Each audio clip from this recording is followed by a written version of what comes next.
A vast, empty plain holds a secret only the sky can see. These are geoglyphs, monumental earth art crafted by ancient hands, invisible from the ground and designed for a view from above. Their very existence asks profound questions about the cultures that made them, hinting at knowledge and purpose far beyond what we once believed possible. By the end of this journey, you will see human history from a breathtaking new angle, uncovering a global tapestry of mystery written into the land itself. How could a society design a perfect hummingbird miles across without ever leaving the earth? Why would people build colossal figures meant only for gods or the clouds? The answers rewrite our understanding of the past. What does it say about us that our ancestors spoke to the heavens by drawing on the earth? These Peruvian plains are a canvas of unimaginable scale. Etched into the dark, sun-baked earth are hundreds of designs, a sprawling gallery visible only from the clouds. This is the domain of the Nazca, a culture that flourished here for 1,000 years, leaving behind their greatest enigma. They cleared the reddish surface stones to reveal the lighter soil beneath, creating lines so precise they seem drawn with a ruler across the desert floor. One moment you are tracing the elegant curve of a hummingbird's beak, its wingspan stretching the length of several football fields. The next, you follow the geometric legs of a colossal spider, a figure so large its form dissolves into abstraction when you stand beside it. Then there is the strange being many call the astronaut, a humanoid figure with wide, round eyes seeming to wave from a hillside. The variety is as baffling as the scale. How do you design a perfect monkey, complete with a spiraling tail, when you cannot see your own work? The artisans of Nazca never flew, yet they built for the sky. Some researchers suggest they used simple surveying techniques, perhaps stakes and ropes, to plot out these gigantic forms section by section. This practical explanation makes the artistic achievement no less stunning. It speaks of a community with extraordinary patience, coordination, and a shared vision that spanned generations. But why devote such immense effort to art you could never fully appreciate? This is the heart of the Nazca mystery. One prominent theory sees the lines as a vast astronomical calendar, aligning with the sun, moon, and stars to mark seasons for planting and sacred ceremonies. Another imagines them as ceremonial pathways, walked by priests during rituals to ask the gods for water in this desperately dry land. The most speculative ideas wonder if the figures were meant as signals, not for gods but for otherworldly visitors. While evidence for this is scarce, the very fact we consider it shows how completely the Nazca lines defy simple understanding. They are a testament to human ambition, a message in a bottle tossed not into the sea, but onto the landscape itself, waiting centuries for us to gain the perspective needed to see it. Their silent presence asks us a fundamental question that will echo through every other site we explore. If our ancestors could create such wonders without our technology, what crucial piece of their world are we still failing to see? The desert whispers of giants, and in the stark silence of northern Chile, one figure stands sentinel. South of the Nazca Plains, in the even more severe landscape of the Atacama Desert, the earth holds the shape of a being so large it seems to belong to the realm of myth. This is the Atacama Giant, a humanoid form carved into the side of a hill, measuring over 390 feet from head to toe. To stand at its base is to be dwarfed by a single footprint, each line a trench in the dark earth that could swallow a person whole. Unlike the hidden Nazca figures, you can glimpse parts of this colossus from the ground, a leg or an arm rising from the slope. But to understand it, to see its true purpose, you must ascend. Only from the sky does the full, majestic form snap into focus, revealing a figure with a rectangular body, straight, powerful legs, and a head crowned with distinctive, radiating shapes. This is not a solitary drawing. The giant is the centerpiece of a vast open-air gallery, surrounded by hundreds of other glyphs, lines, and geometric patterns that sprawl across the desert floor like a celestial map drawn in sand. Scholars believe the creators were likely the Tiwanaku people or later the Inca, cultures with a profound and sophisticated understanding of the heavens. And here lies the key to the giant's silent vigil. Those lines radiating from its head are not merely decorative, they are precise indicators. The giant's entire body is oriented with the cardinal directions, and specific features align with the rising and setting points of the sun during solstices and equinoxes. It may have also tracked the movement of the moon or the bright path of the Milky Way, which shines with impossible clarity in the Atacama's pristine night sky. Think of this place not as art but as a library, and the giant as its most prominent book. In one of the driest environments on the planet, where survival hinged on knowing exactly when the scarce rains might come or when to plant hardy crops, this figure was a lifeline. It was a colossal astronomical calendar, a communal clock etched into the earth itself. Priests or sky watchers could use its alignments to mark sacred times for ceremonies meant to appease the gods of rain and fertility. For farmers, its shadows and lines against the horizon provided a reliable, immutable schedule, a way to harmonize their harsh reality with the dependable rhythms of the cosmos. The giant connected the community directly to the forces that governed their world, making the vast and intimidating universe something measurable, something knowable, right there on the hillside. This deep, practical connection to the stars raises a hauntingly beautiful point. In a place defined by scarcity and extreme hardship, the response was not just survival but profound observation. They turned their gaze upward and then translated that cosmic order downward onto the land in the most permanent way they could. The Atacama Giant is a statement of resilience, a declaration that even in the most challenging circumstances, humanity seeks to find its place in the grand scheme. It tells us that our ancestors did not see the sky as a distant mystery, but as a manual, a guide, and a partner in existence. And as we leave this silent watcher of the desert, we carry forward a crucial thread. This intimate dance between earth and sky was not unique to one continent. It was a language spoken by ancient cultures across the world, a language we are only now beginning to translate. Crossing an ocean and millennia, the story of Earth writing takes a different shape. On the green, rolling hills of Oxfordshire, England, a creature of pure white gallops across the landscape, frozen in time for 3,000 years. This is the Uffington White Horse, a masterpiece of abstract art from the late Bronze Age. Its form is a series of elegant, flowing lines, a horse depicted not with realistic detail but with a graceful, almost calligraphic simplicity. From the nearby ridges you can see parts of it, a long, sweeping back or a stylized leg. But to witness the full, dynamic figure, the impression of a mythical steed in full stride, you must rise above the hill.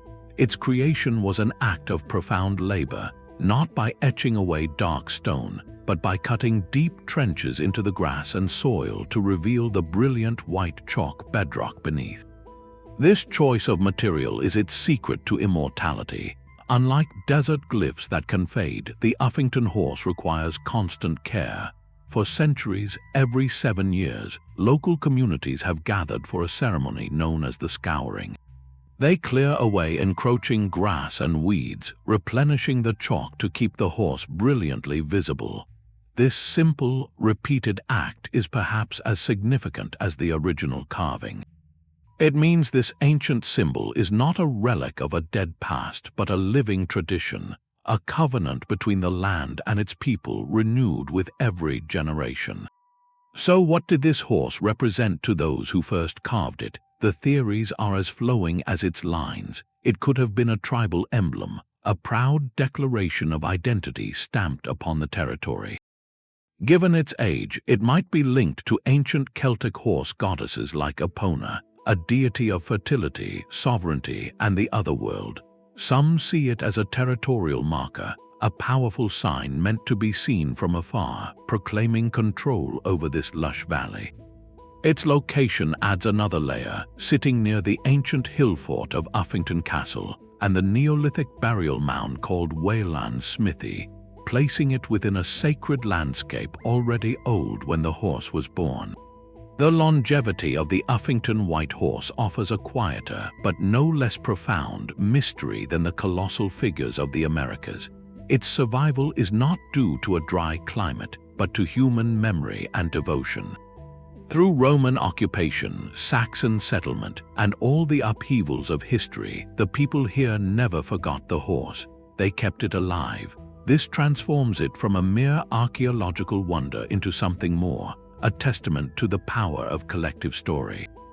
It suggests that the greatest geoglyphs are not just messages for the gods or calendars for the stars, but also anchors for community identity. Symbols so powerful their meaning compels preservation, long after the original reason is lost to time. The horse asks us what we choose to remember and what we are willing to work for to keep a piece of our shared past vividly present. A tradition thought to be ancient finds a startling new voice in the modern age. Far from the rolling hills of England, in the vast, sun-scorched emptiness of South Australia's outback, a giant sleeps. This is the Marree man, a figure so immense it defies the very idea of human scale, a geoglyph born not in the Bronze Age but within living memory. Discovered by a charter pilot in 1998, its appearance was as sudden and unexplained as a ghost materializing on the desert floor. From the air, the image is breathtakingly clear, the outline of an indigenous Australian hunter in full stride, a traditional throwing stick held in one hand. He is carved not into chalk or dark desert varnish, but into the red earth of the plateau, his lines forming deep trenches that stretch for miles. At 2.6 miles from head to toe, you could lay more than 40 football fields end to end along his height. He is a modern colossus, one of the largest human-made figures on the planet. Yet, for all its undeniable presence, the Marree man is a silhouette with no one behind it. Its origin is a perfect, frustrating blank. No individual or group has ever credibly stepped forward to claim responsibility. The creation was an act of immense logistical effort, requiring modern bulldozers and precise GPS plotting, executed in total secrecy in one of the most remote places on Earth. The mystery only deepens with the strange clues left behind. Near the site, surveyors found a small plaque with an American flag and references to the Branch Davidian standoff in Waco, Texas, a deeply troubling event from years prior. Another note mentioned the Olympic Games. These fragments point across the Pacific, hinting at an American hand in the work, but they feel less like a signature and more like a trail of breadcrumbs leading into a confusing thicket of possible motives. This modern mystery forces us to ask a different kind of question. The ancient geoglyphs asked why our ancestors did it. The Marree man asks why we still do. Was this a colossal prank, an expensive and elaborate joke played on an entire continent? Was it a statement of land art, a contemporary artist using the ultimate canvas to make a point about scale, impermanence, or colonization? Or perhaps most compellingly, was it intended as a tribute, a respectful, if anonymous, acknowledgement of the ancient and enduring culture of Australia's first peoples, whose own rich traditions of earth and story are woven into that very land? The figure itself, depicting an indigenous hunter, lends weight to this last idea, suggesting a desire to connect with a deep past, even if the method was utterly modern. The Marree man brilliantly blurs every line we try to draw. It is an ancient practice executed with satellite technology. It is a potentially sacred symbol created through an act of clandestine mischief. It exists somewhere between vandalism and homage, between folklore and fact. Its power lies in this ambiguity. It proves that the human urge to make a mark, to inscribe a story onto the landscape so vast it can only be comprehended from a distance, did not end with the Nazca or the Tiwanaku. That impulse is still alive in us. We may have traded stone tools for bulldozers and star alignments for GPS coordinates, but the fundamental desire remains to speak to the future, to the sky, or simply to the idea of wonder itself by writing on the earth. This modern glyph whispers that the age of giants is not over.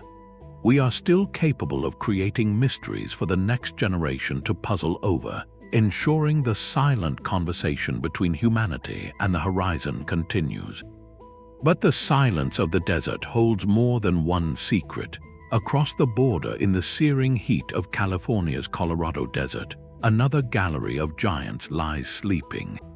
These are the Blythe Intaglios, colossal figures of humans, animals, and geometric shapes etched into the desert floor by the Mojave and Quechan peoples centuries ago. To walk among them is to feel a profound sense of disorientation, for you are standing on the art itself. The ground is a puzzle of dark, weathered stones and lighter, scraped earth, the lines so vast their meaning collapses at your feet. It is only from the vantage point of a nearby bluff, or better yet from the sky, that the forms resolve into something breathtaking. A human figure stretches over 170 feet, its arms outstretched. Nearby, a coiled serpent and a distinct mountain lion emerge from the landscape, each a monument of mythic scale. The creation method was a patient act of revelation. Artists did not add material, but carefully removed the top layer of dark desert pavement, exposing the lighter, compacted soil beneath. This technique, similar to that of Nazca but an ocean apart, created a lasting contrast, a negative image on a planetary canvas. These were not random sketches. For the Mojave and Quechan, these figures are deeply woven into their origin stories and ceremonial life. They represent ancestral beings and powerful animal spirits from the time of creation. The human figures are often associated with Mastamho, a central creator god, while the animals hold their own sacred roles. These geoglyphs were far more than art. They were spiritual maps marking places of immense power and memory. They served as focal points for ceremonies, where dances and songs would animate the stories they depicted, connecting the community directly to the mythic past with every step taken upon the giant forms. This leads us to a profound irony of preservation. The Blythe Intaglios remained largely unknown to the outside world until a pilot happened to spot them from the air in the 1930s. For centuries, they had been hidden in plain sight, not by design but by perspective. Their very purpose, their intended audience, was the community that knew their stories and the spiritual realm they represented. Their invisibility from ground level to an outsider's eye became their protection. This pattern repeats itself across the globe, where the most magnificent earthworks are often the most easily overlooked until we change our point of view. The discovery of the Blythe Intaglios so recently reminds us with startling clarity that our planet's surface is still an open book, and we have only just begun to read its largest chapters. It begs a humbling question: what other immense stories are lying at our feet, waiting for us to finally look from the right angle? The ocean itself holds a landmark for those who know how to look. Along the stark, arid coast of Peru, where the desert mountains plunge directly into the Pacific, a single, immense symbol stands guard over the waves.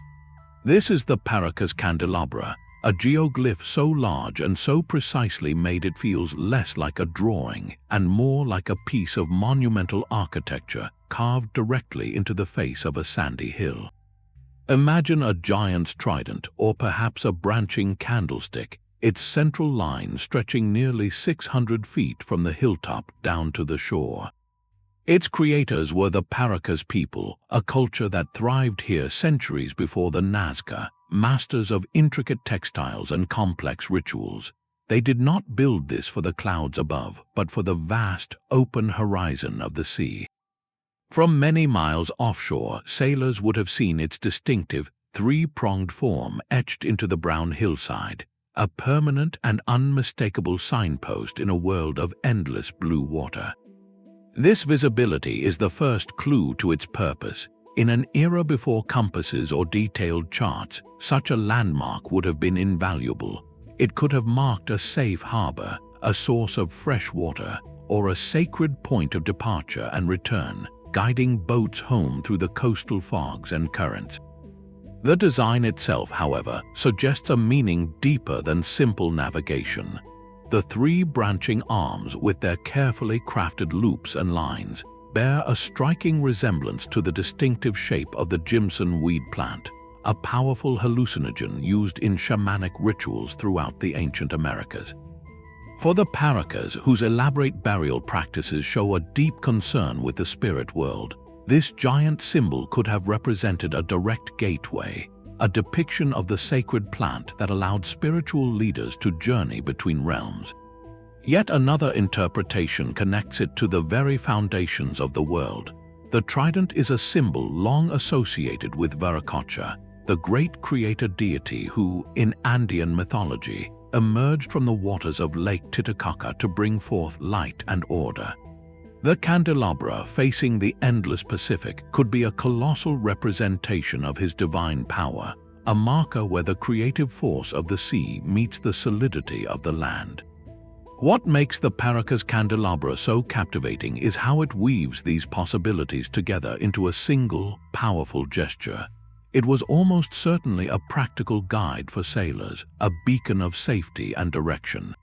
Simultaneously, it was a profound spiritual symbol, connecting the community to the plants that opened visionary doors and to the gods who shaped the cosmos. It functioned as a nexus, a point where the practical, the ceremonial, and the mythological converged.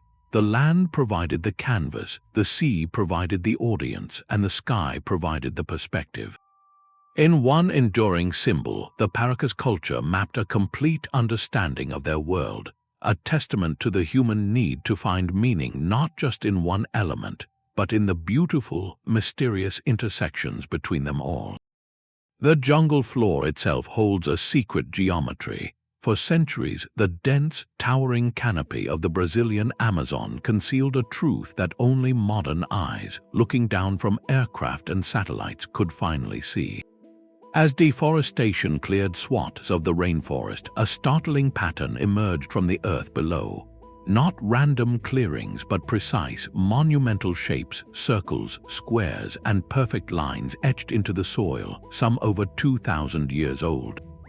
These are the Amazonian geoglyphs, and their silent presence is rewriting the story of one of the world's most vital ecosystems. They shatter a long-held belief, the idea of the Amazon as a pristine, untouched wilderness, a so-called green desert where only small, nomadic tribes could survive. These earthworks tell a different tale entirely, one of sophisticated societies who did not just live in the jungle, but who mastered it. Unlike the stark, open-air galleries of Nazca or Atacama, these designs were never meant to be seen from above by their makers. They were built to be experienced from within, hidden from the sky by a living roof of green. Their discovery forces a profound question. What kind of civilization builds colossal geometric monuments only to hide them beneath a forest? The structures themselves are immense, often consisting of deep ditches and tall earthen banks forming perfect circles or squares that could enclose multiple football fields. They are not random, they appear in clusters, sometimes numbering in the hundreds across a region, suggesting a coordinated cultural practice spanning vast distances. Researchers believe they were created by pre-Columbian peoples, ancestors of today's indigenous communities, who flourished here long before European contact. The purpose of these hidden enclosures is still being pieced together. They likely served as ceremonial centers, spaces for gatherings, rituals, and community events of great importance. Some may have had defensive roles, their walls offering protection. Others might have been complex social spaces, dividing areas for different activities or signifying status. But perhaps their most revolutionary implication is ecological. The sheer scale of their construction and their location in areas once considered infertile points to something extraordinary: large-scale, intentional landscape management. These communities were not passive inhabitants of the forest. They were active gardeners of a colossal scale. They likely practiced a form of agroforestry, enriching the soil to create fertile patches known as terra preta, or dark earth, which could support agriculture and sustain larger populations than we ever imagined. This means the very jungle we see today, in some places, may be a legacy garden shaped by human hands over millennia. The discovery of these geoglyphs does more than add a new chapter to archaeology. It transforms our entire understanding of human ingenuity. It shows that advanced civilization is not defined solely by stone pyramids or sprawling cities. It can be expressed through a deep, symbiotic relationship with nature, through the ability to shape a challenging environment into a sustainable home without destroying it. The Amazonian geoglyphs are a monument not to domination but to integration. They are a message from the past, reminding us that the greatest human achievements might not always be the most visible, and that true advancement can mean learning to write your story in harmony with the living world itself. Stone circles whisper from the dust of a forgotten desert. In the stark, volcanic landscape of eastern Jordan, a place known as the Black Desert for its dark basalt stones, the earth holds a different kind of mystery. Scattered across an area the size of a small country are thousands of ancient stone structures, patiently assembled by hand millennia ago. From ground level, they look like little more than random piles of rock, the kind of debris a harsh landscape might naturally produce. But ascend above the barren plains and a startling pattern emerges. These are the Jordanian wheels, vast circular formations often over 150 feet across, with stone lines radiating from a central hub like spokes. They are not flamboyant art like a hummingbird or a giant, but something more systematic, more cryptic. Their design is geometric, deliberate, and utterly functional in a way we no longer understand. Many of these wheels are centered on an ancient burial cairn, a resting place built from those same dark stones, suggesting a profound link between the structures and the community's ancestors. This connection to memorial sites is a vital clue, placing the wheels within a sacred context, as places where the living interacted with the memory of those who came before. Their function, however, stretches beyond a single explanation. The spoke-like lines could have pointed to celestial events, marking the rise of important stars or the solstice sun for nomadic herders navigating the empty seasons. Others see them as tribal gathering spots, where the circular form defined a space for ceremony, trade, or social decision-making under the vast desert sky. The sheer number of them is what truly staggers the mind. Thousands of these formations exist, each requiring the coordinated effort of a group to build, indicating this was not an isolated ritual but a widespread, deeply ingrained cultural practice spanning generations of nomadic tribes. The wheels of Jordan present a quieter, more pervasive kind of mystery. They lack the immediate artistic flair of other geoglyphs, but they speak volumes through their repetition and scale. They tell us that the impulse to organize the land into meaningful patterns visible from above was not a rare spark of genius in one culture, but a fundamental human thread woven across the globe. From the animal figures of the Americas to the abstract wheels of the Middle East, ancient peoples shared a common language of landscape, using stones and soil to inscribe their beliefs, their astronomy, and their relationship with the unseen onto the very skin of the earth. Each set of glyphs is a unique dialect in that lost language, and the Jordanian wheels are perhaps its most persistent and humble sentence, a simple, repeated statement saying, "We were here, we saw the stars, we honored our past, and we marked this place as meaningful." The language of stone and soil finds one of its oldest grammars in a place of impossible heat. Across the desolate lava fields of western Saudi Arabia, known as Harat Khaibar, the earth holds a secret so subtle it eluded discovery until the modern era of satellites. From the ground, these structures are nearly invisible, mere lines of dark basalt rock blending into the rugged, blackened landscape. But from above, a startling pattern emerges, hundreds of long, rectangular enclosures scattered like giant blueprints abandoned on a forge floor. Archaeologists call them mustatils, an Arabic word for rectangle, though many simply refer to them as the gates. These are not gates in the traditional sense, but low stone walls, some stretching over 1,500 feet in length, built during the Neolithic period, a staggering 7,000 years ago. That makes them some of the oldest large-scale structures ever built by human hands, predating Stonehenge and even the Egyptian pyramids.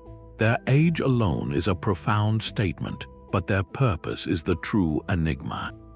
The mustatils share a consistent design, a long courtyard bordered by low walls, often with a narrow entrance leading to a distinctive head at one end, where a small, enclosed chamber or platform was constructed. Within these head chambers, researchers have made finds that point toward a solemn communal practice, fragments of animal horns and skulls from cattle, gazelles, and goats. This evidence suggests these were not dwellings or forts, but ritual spaces, possibly used for ceremonial offerings by some of the peninsula's earliest pastoral communities.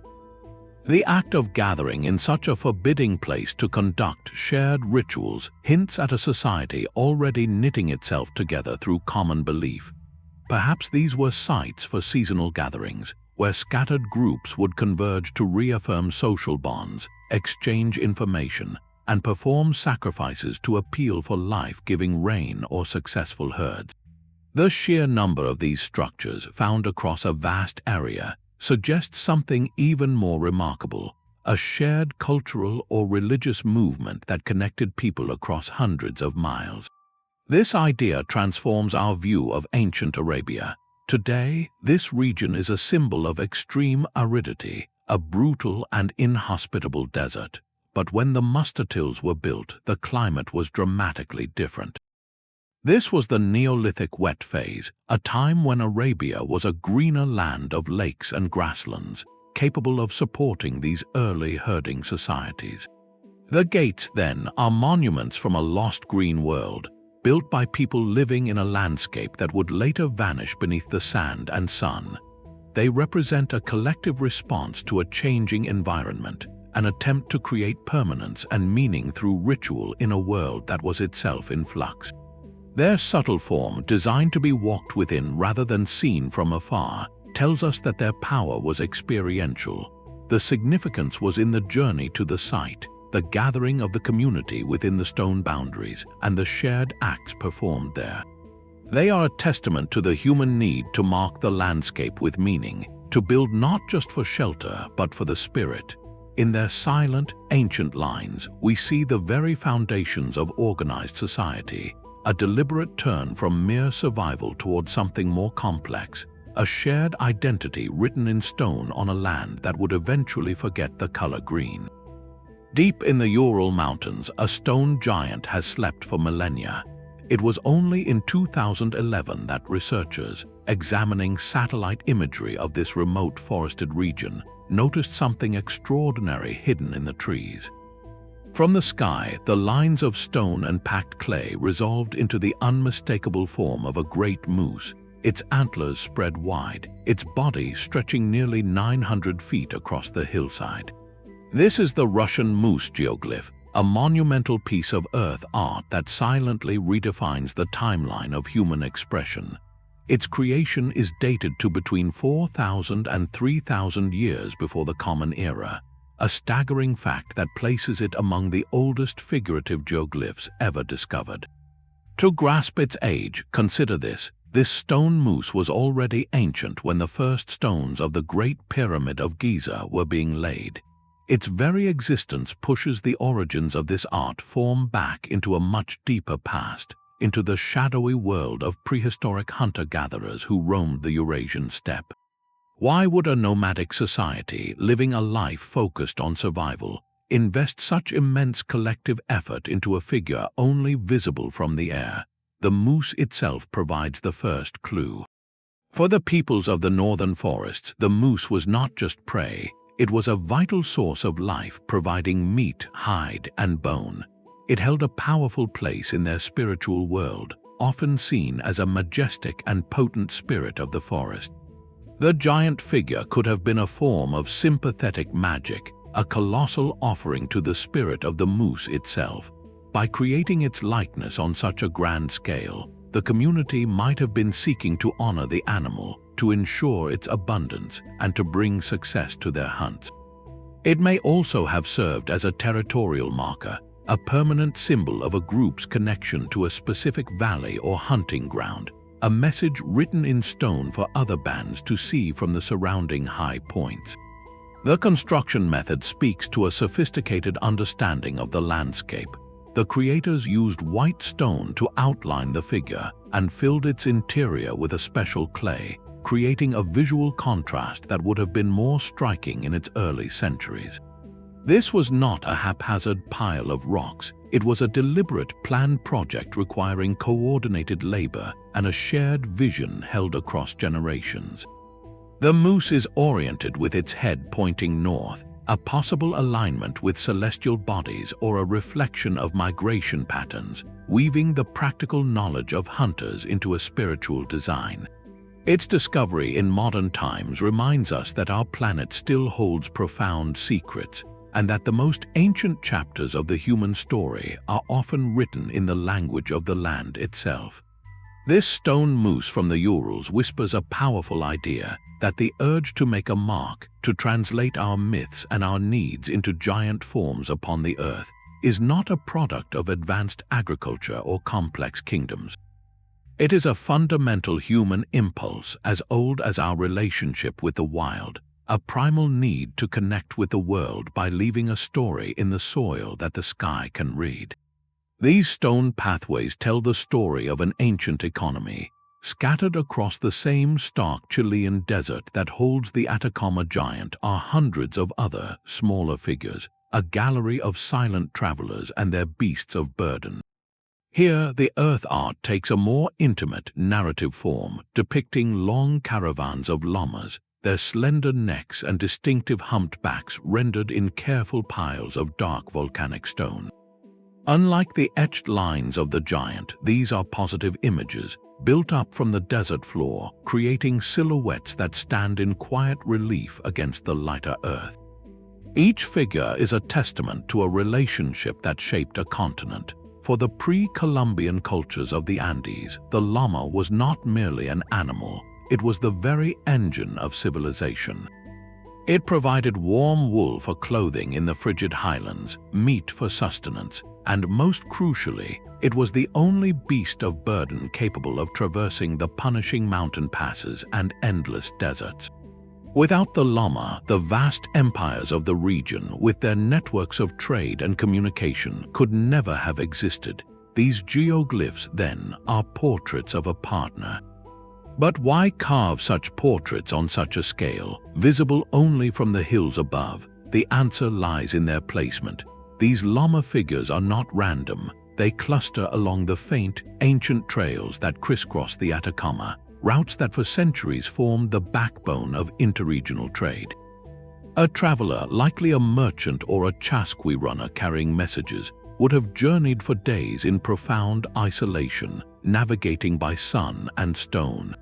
Coming upon one of these figures from ground level would have been a sudden, powerful encounter, a marker made by human hands in a sea of emptiness.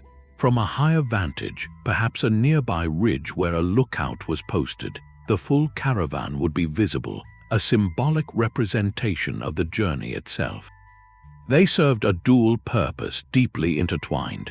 On a practical level, they functioned as sophisticated trail markers, confirming for weary travelers that they were on the correct, established path, a vital reassurance in a landscape where a wrong turn could mean a harsh end. Spiritually, they acted as guardians. The llama was a sacred animal associated with deities of fertility and the earth.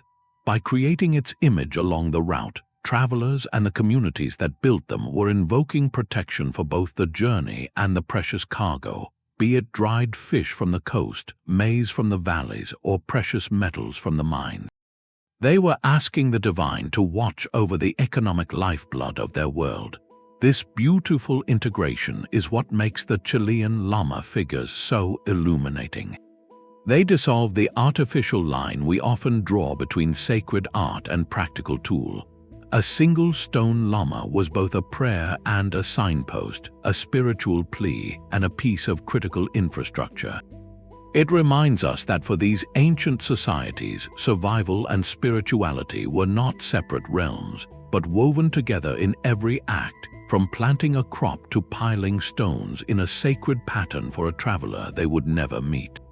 Viewed from our modern satellites, these processions of stone animals map something extraordinary, not just a trade route, but a belief system made visible, a network of faith and commerce etched permanently into the desert, guiding both the body and the soul toward home.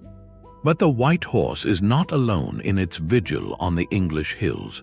Across the rolling green landscape, other giants are carved into the chalk, each with its own enigmatic story and a persistence that defies simple history.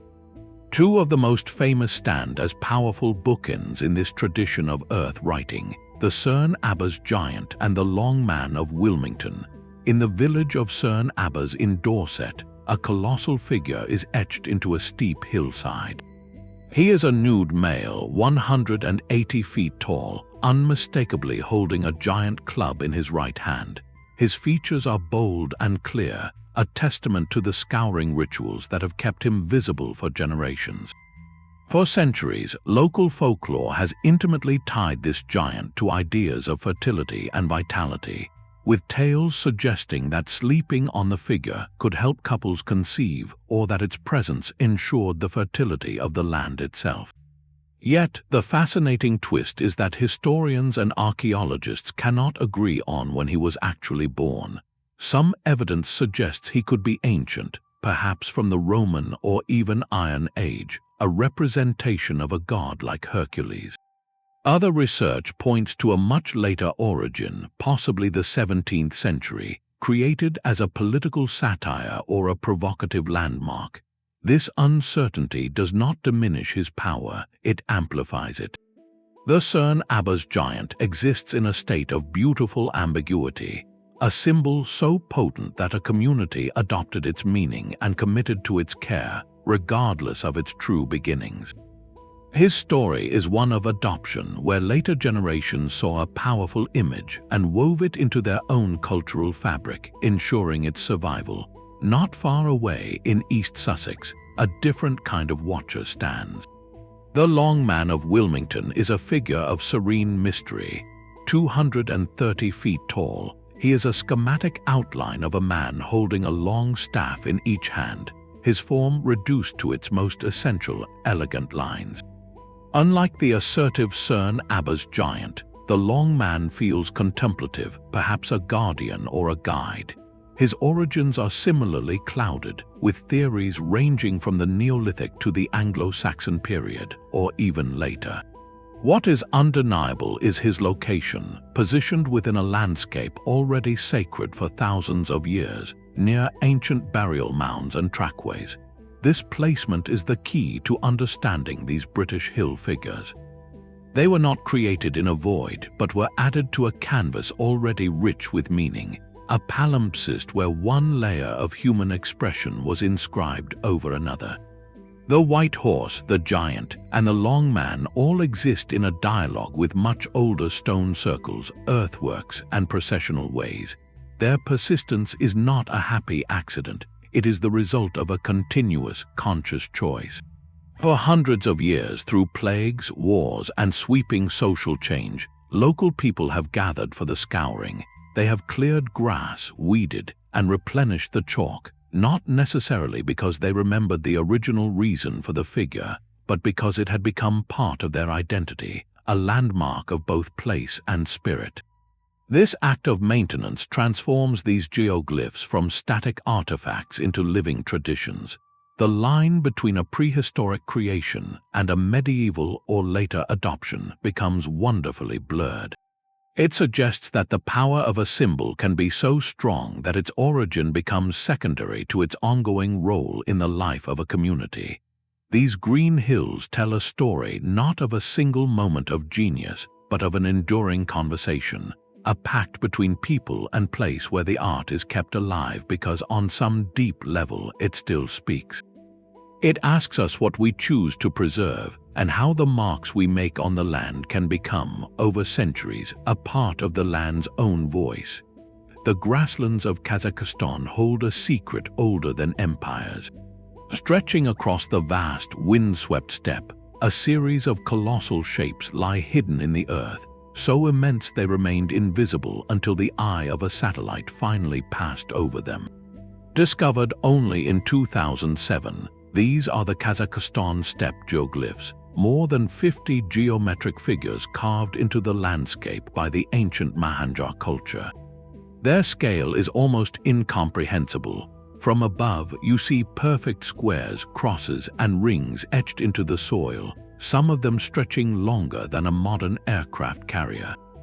To stand at the edge of one is to stand before a line that vanishes into the horizon, a boundary drawn not for a fence, but for a purpose we can no longer grasp. These are not the animal spirits of Nazca or the human figures of England. They are pure geometry, abstract ideas made permanent on a continental canvas, and their silence is profound.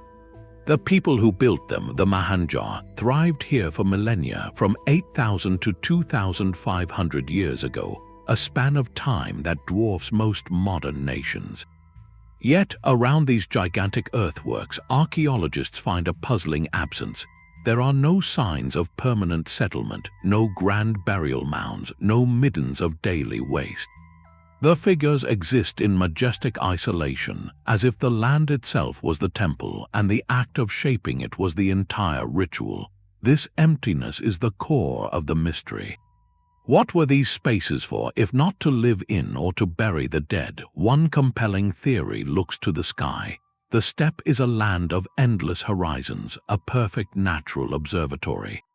Some researchers propose these giant shapes, with their long, straight sides and precise corners, could have functioned as horizontal observatories. Their alignments might have tracked the sun's journey across the seasons, or marked the rising of key stars, serving as a colossal calendar for nomadic herders to time their migrations across the sea of grass. Another idea sees them as immense tribal symbols, territorial markers visible from great distances, proclaiming a group's presence and identity in a landscape with few other permanent features. Perhaps they were ritual spaces for vast seasonal gatherings, places where scattered clans would converge at specific times of the year for ceremonies, trade, and social bonding within the sacred outline of a square or a ring. The very remoteness of the site suggests it was a destination, a place set apart for something extraordinary. The most stunning aspect of their story, however, is the date of their discovery. These are not artifacts slowly revealed by erosion or a farmer's plow. They were found in the 21st century by a man named Dmitry Day, examining satellite images on Google Earth. This fact alone should fill us with wonder. In an age when we map every inch of the globe, a treasure of this scale and antiquity was sleeping quietly beneath the grass, completely unknown. It is a powerful reminder that our planet's story is far from fully told. There are still vast, unknown chapters written into the soil of remote places, waiting only for the combination of new technology and an endlessly curious human gaze to bring them into the light. The Kazakhstan geoglyphs whisper that the age of discovery is not behind us. It is happening right now from the quiet of a study, looking at a screen, finding giants where we once saw only empty land. Before a line was ever drawn on the desert floor, the story began on the slopes of the mountains, just north of the famous Nazca Plains in the rugged foothills of Peru, lies another gallery of giants, one often overlooked in the shadow of its more famous neighbor. These are the Palpa lines, and they hold the key to understanding how an entire culture learned to speak the language of the earth. While Nazca captivates with its sheer scale and mystery, Palpa offers something equally precious, a glimpse of the origins, the first tentative sentences in a story that would later span miles.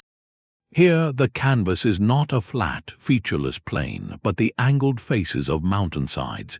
The artists belong to the Paracas culture and their early Nazca successors, peoples who flourished centuries before the classic Nazca period.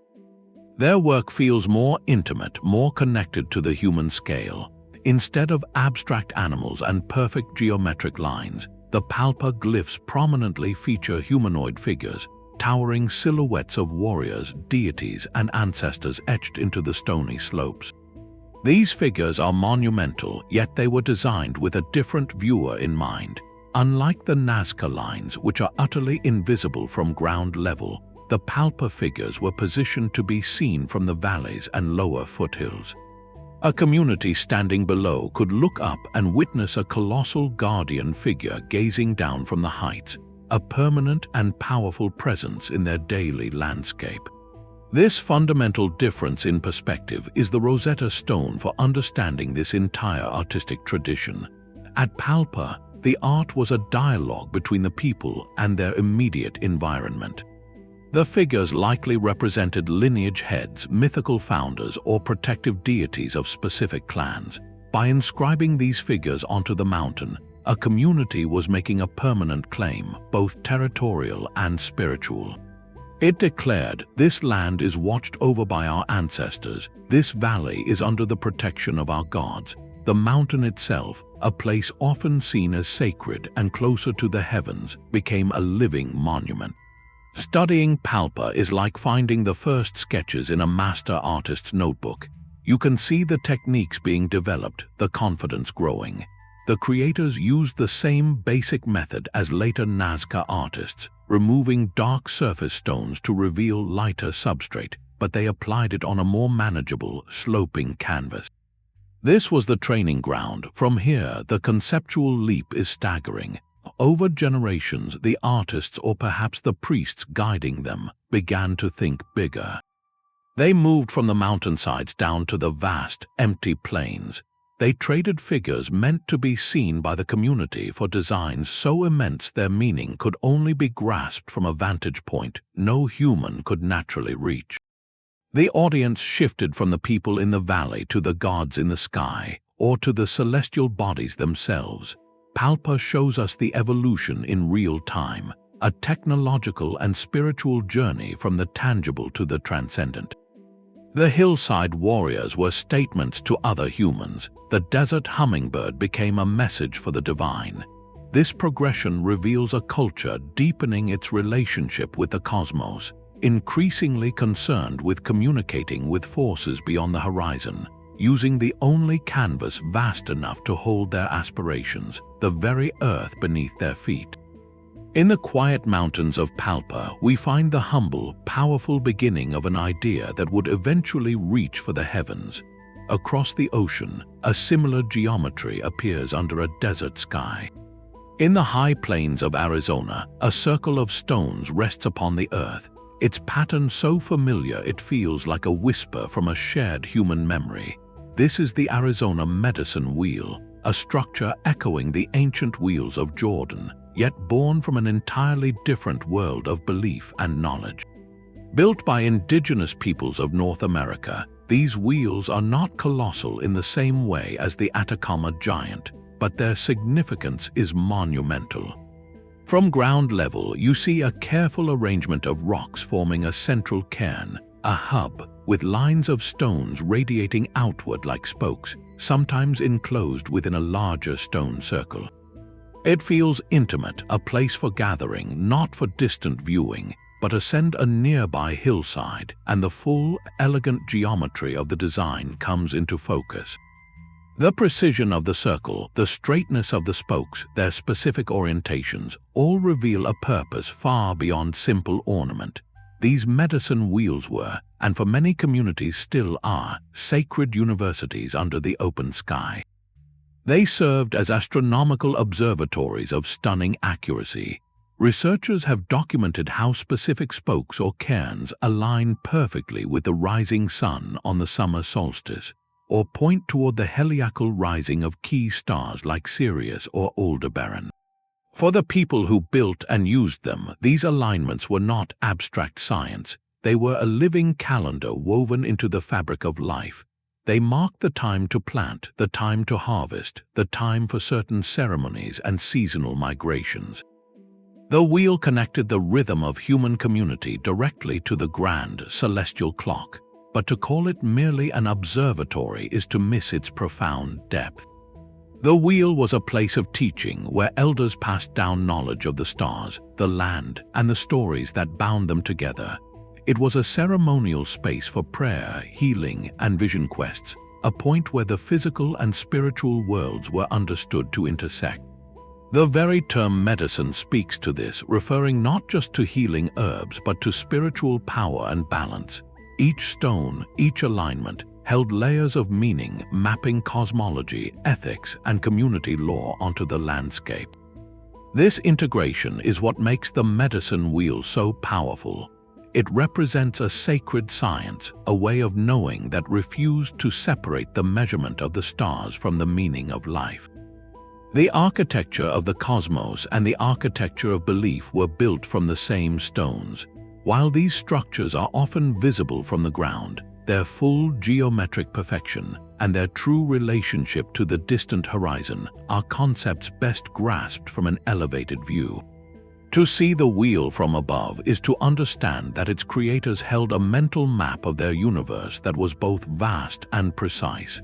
A map they physically built at their feet to help them navigate not just the seasons, but their place within creation itself.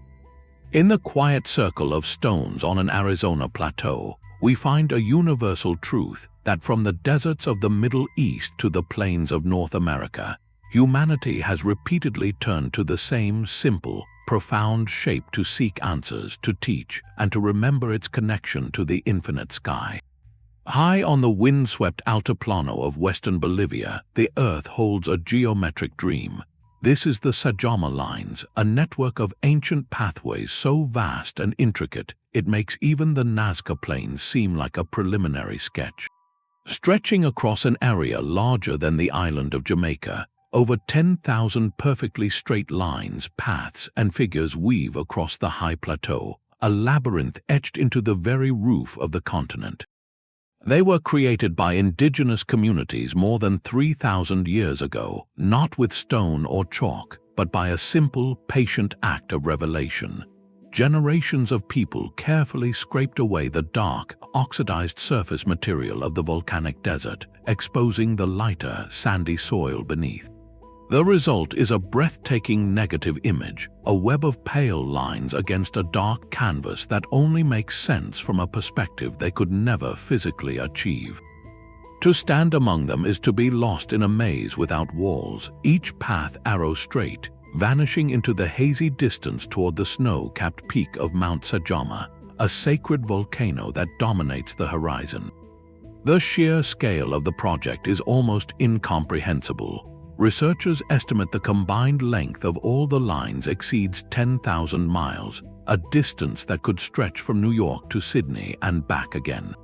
This was not the work of a single inspired leader or even one generation. This was a communal project spanning centuries, a collective imprint on the landscape that speaks to a society with extraordinary organization and a unified, long-term vision. Every straight path, every converging star of lines, represents countless hours of coordinated labor, a shared decision to inscribe order onto the immense and often unforgiving emptiness of the Altiplano. But to what end? Why would a people devote such monumental effort to creating a network of lines only the sky could read? The theories are as numerous as the paths themselves.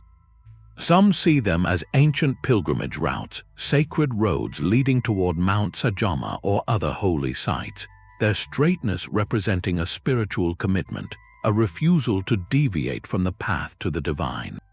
Others propose a function in social organization, with different lines marking territorial boundaries between clans or leading to communal gathering places for trade and ceremony. Given the clear celestial knowledge of other Andean cultures, an astronomical purpose is also compelling. Certain lines may have aligned with the solstice sun or important stars, turning the entire plateau into a colossal map of the heavens, a terrestrial mirror of the cosmos above. Perhaps the truth is a beautiful combination of all these ideas. The lines could have been pilgrimage routes that doubled as astronomical markers, walked by people who understood that their journey on Earth mirrored the journey of the stars. They represent a profound relationship with a landscape of extreme scale, a way for a community to not just live in a vast place, but to actively engage with it, to connect its distant points with lines of meaning, ritual, and memory. The Sajama lines are a testament to the human need to make the immense feel intimate, to transform overwhelming space into a place of belonging by drawing a map directly upon it. They ask us a quiet, haunting question: what does it take for a society to look at 1,000 miles of empty plain and see not a wasteland, but a canvas waiting for a story only their grandchildren's grandchildren would ever see from above? The tradition of earth writing did not end with the ancient world. It simply found a new, more ephemeral medium. In the rolling farmlands of southern England during the late 1970s, a new kind of mystery began to press itself into the landscape. Farmers would wake at dawn to find sections of their grain fields flattened in astonishingly precise, complex patterns, perfect circles and rings, pictograms and fractals, all woven into the crops overnight with no witness and no sound. These were the modern crop circles, and for a time they became the world's most famous temporary geoglyphs. Their appearance sparked a global sensation, a perfect storm of mystery for the modern age. The designs were undeniably beautiful, often breathtaking in their geometric complexity, appearing as if a giant compass had descended from the stars to trace a secret code. In an era fascinated by the possibility of extraterrestrial visitors, the explanation seemed, to many, obvious. Here was evidence of otherworldly intelligence, leaving calling cards in the most human of places, our food supply, yet in a form only we, with our aircraft and satellites, could properly appreciate. The circles were linked to theories of Earth energies, ley lines, and cosmic messages, transforming the English countryside into a spiritual detective story. The truth, when it slowly emerged, was both more mundane and in its own way just as fascinating. Beginning in the 1990s, teams of talented artists and landscape designers came forward, demonstrating how they created these intricate formations using simple tools like planks, ropes, and surveying measures. They worked under the cover of darkness with meticulous planning, their art lasting only until the harvest. This revelation, however, did not end the phenomenon. It transformed it into a new kind of performance art and a global subculture. The mystery shifted from who to why, and how such stunning beauty could be crafted in a single night by human hands. The crop circle became a modern, clandestine canvas, a way to create monumental, view-from-above art that was inherently temporary, leaving no permanent scar on the earth. This very imperfection is its power. It echoes the transient nature of many ancient rituals, where the act of creation was sometimes more important than a permanent monument. These contemporary patterns prove that the human urge to create giant, aerial mysteries is a thread that connects us directly to the makers of the Nazca lines or the Uffington horse. We have swapped stone and chalk for living wheat and barley, but the impulse is identical: to alter the landscape on a grand scale to generate wonder, to communicate an idea, or simply to prove that it can be done. The crop circle phenomenon, in all its phases, shows that the skyward perspective remains one of our most powerful frames for mystery. It asks us to look down and question, to seek patterns and meaning from a vantage point that still feels, on some fundamental level, magical. Whether the artist is an ancient priest aligning with a star or a modern team with a rope and a blueprint, the message to the future is the same. Look from above, and you will see that we were here, we made this, and we wondered about our place in something vast. This enduring dialogue between earth and sky suggests our story of giant symbols is not complete, for the canvas is still open, and the next mysterious shape could appear in a field tomorrow, waiting for the dawn and a passing plane to give it voice. The sheer diversity of these earthworks defies any single, simple explanation. Yet, across continents and millennia, patterns in their creation and possible purpose begin to emerge, offering us a fragile key to the minds of their makers. How does a society without flight or modern tools design a perfect spiral or a miles-long rectangle? The methods were likely elegantly simple, born of profound observation and communal effort. We can envision teams using basic surveying techniques, perhaps wooden stakes and long ropes to plot out straight lines across the desert, or creating small-scale models in clay or sand that were then meticulously translated onto the colossal canvas. The knowledge required was not of engineering, but of geometry and patience, a deep understanding of proportion and alignment passed down through generations. This practical genius makes the spiritual ambition behind it all the more striking. Why devote such immense, coordinated labor to art you could never fully see? The theories are as varied as the glyphs themselves, each reflecting a different facet of ancient belief. For many cultures, the most compelling audience was the cosmos itself. The alignments of the Atacama Giant or the Arizona medicine wheel strongly suggest they functioned as astronomical calendars, giant stone clocks tracking solstices and star cycles to guide planting, harvesting, and sacred ceremonies. They turned the earth into a mirror of the heavens, a way to harness celestial order for survival. Other glyphs seem to speak directly to the divine. The Nazca lines sprawling across a rainless plain may have been a desperate and beautiful offering to gods of water and fertility, walked as prayer pathways during rituals pleading for life-giving rain. The giant figures of Paracas or Blythe could represent ancestral spirits or deities, their forms meant to be inhabited by shamanic vision during ceremonies, transforming the landscape into a ritual map for journeying between worlds. Some explanations are more grounded in human society. The long, straight lines of the Sajama network or the repetitive wheels of Jordan might have marked territories, pilgrimage routes, or gathering places for trade, turning geography into a social contract. The modern mystery of the Marree man even introduces the possibility of artistic statement or anonymous tribute.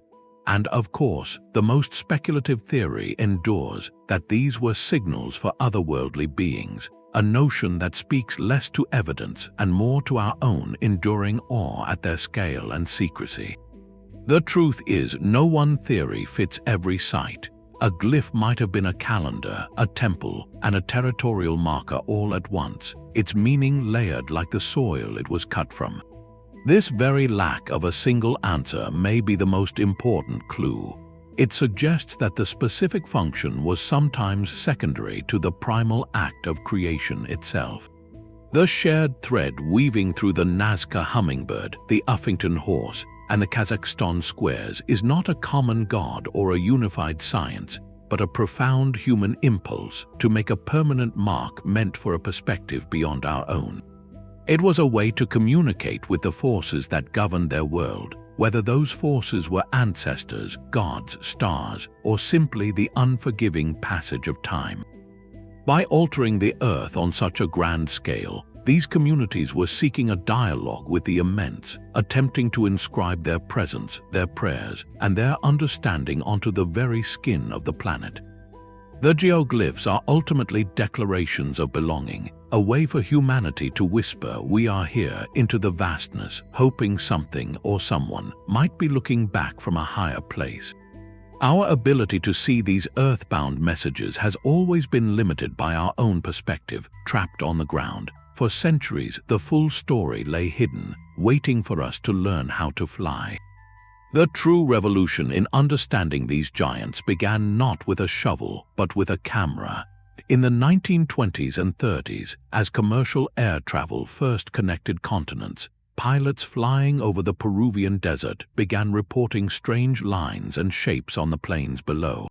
These sporadic sightings were the first hints, but it was the systematic work of archaeologists like Paul Kosok, who hired aircraft specifically to photograph the Nazca region, that finally pulled the entire gallery into focus.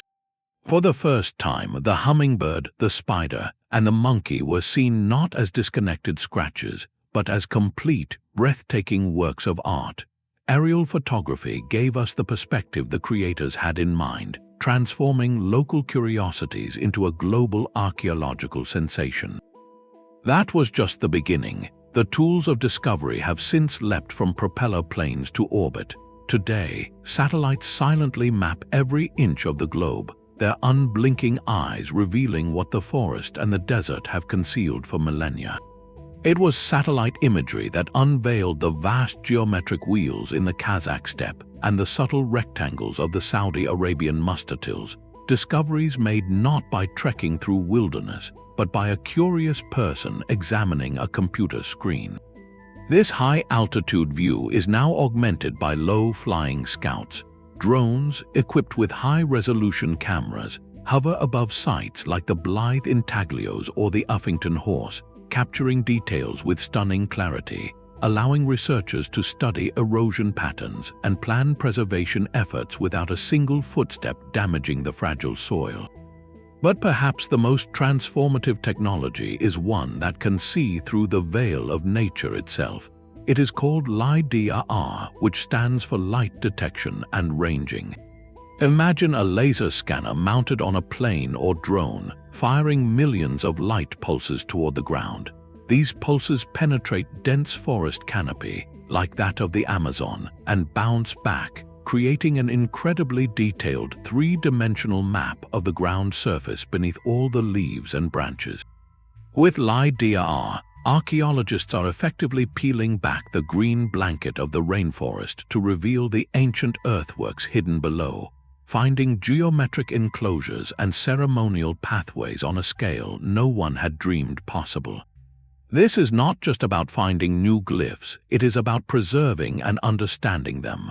These digital tools create permanent, precise records of sites that are vulnerable to erosion, climate change, and human activity. Researchers can analyze alignments with celestial bodies from their desks, measuring angles and directions with a click, testing astronomical theories that would have required years of on-site observation in the past. They can monitor a site for subtle changes over time, acting as digital guardians for these non-renewable cultural treasures. Technology has finally given us the wings our ancestors imagined for their gods. In doing so, it performs a beautiful double duty. It solves old mysteries, confirming, for instance, the astronomical alignments of a desert giant or the ceremonial purpose of a jungle enclosure. Yet, with every new scan of a mountain slope or desert plateau, it also presents us with thrilling new questions. Each discovery expands the map of ancient human imagination, pushing the boundaries of what we thought was possible for early societies. The story is no longer confined to a few famous deserts. It is woven into the fabric of every continent, a testament to a universal human urge made visible only when we rise above our own horizon. This digital vantage point reveals a startling truth that for every glyph we have found, there may be a dozen more still sleeping, their stories patiently waiting for the next pass of a satellite or the next sweep of a laser light to bring them into the light of our modern wonder. The very forces that kept these geoglyphs hidden for centuries now threaten to erase them forever. These colossal drawings on our planet's skin are facing a slow and steady fade, a race against time where the opponents are both natural and human. The fragile desert varnish of Nazca can be scarred in an instant by a single off-road vehicle tire, leaving grooves that last for generations. The brilliant white chalk of the Uffington horse requires its ritual scouring more urgently than ever as changing weather patterns bring heavier rains and faster erosion. Even the modern Marree man, a figure born from bulldozers, is gradually surrendering its sharp lines to the relentless wind and dust of the outback. Each passing storm, each shifting dune, and each careless footprint chips away at a legacy that took centuries to build. Beyond the elements, a more complex challenge arises from our own fascination. The desire to see these wonders firsthand brings tourism, which, without careful management, can lead to accidental damage and strain on the surrounding environment. Urban expansion and agricultural development creep ever closer to ancient boundaries, while the very technology that reveals these sites, like satellite imagery, can also make them targets for vandalism or reckless exploration.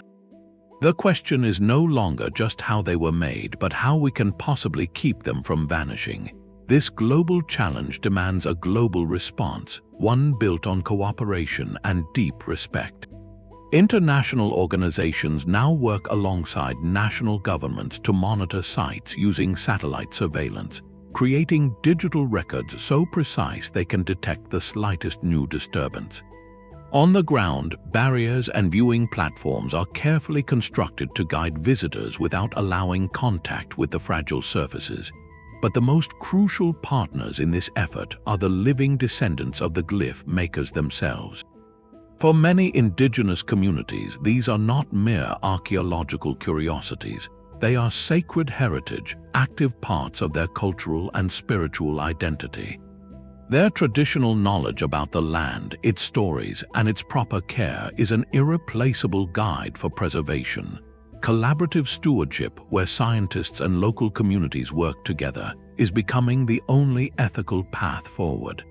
It ensures protection is informed by understanding, and that study is conducted with permission and reverence. The goal shifts from simply extracting information to fostering a shared guardianship. This brings us to a profound ethical crossroads, a balance between two powerful human impulses, our thirst for knowledge and our duty to protect. We want to study every line, to decode every alignment, to solve the mystery. Yet every excavation, every tourist pathway, and every research drone also carries a risk of harm.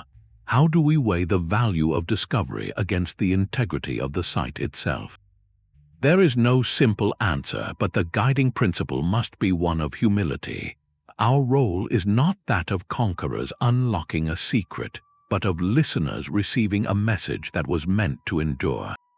True preservation means sometimes accepting that some questions may remain unanswered, that some areas should remain unexcavated, out of respect for the site's sanctity and its fragility. It means understanding that public access is a privilege that must be carefully managed, not an unrestricted right. The ultimate aim is to ensure these silent messages from the past, these conversations between humanity and the horizon, are not interrupted by our own noise.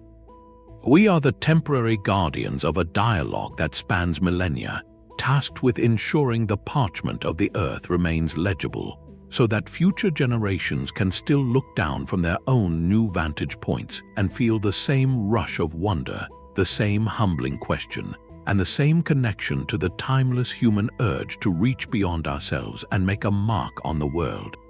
From the deserts of Peru to the steppes of Kazakhstan, these silent giants form a single, global tapestry. Woven across continents and millennia, the thread connecting them is a profound human urge to reach beyond the horizon, to craft messages not for the neighbor in the next village, but for the heavens themselves. Our ancestors saw the world in 3 dimensions, thinking vertically long before we had the means to physically ascend. They transformed the land into a colossal parchment, and their tools were patience, coordinated belief, and an intimate knowledge of the stars. Each glyph, whether a hummingbird, a wheel, or a perfect square, is far more than an artifact. It is a question permanently etched into soil and stone, a quiet challenge hurled across the centuries. These earthworks compel us to rethink the very boundaries of history, to expand our understanding of ancient culture and to reconsider our own, often distant, connection to the landscape we inhabit. They whisper that innovation is not defined by the complexity of our tools, but by the audacity of our vision.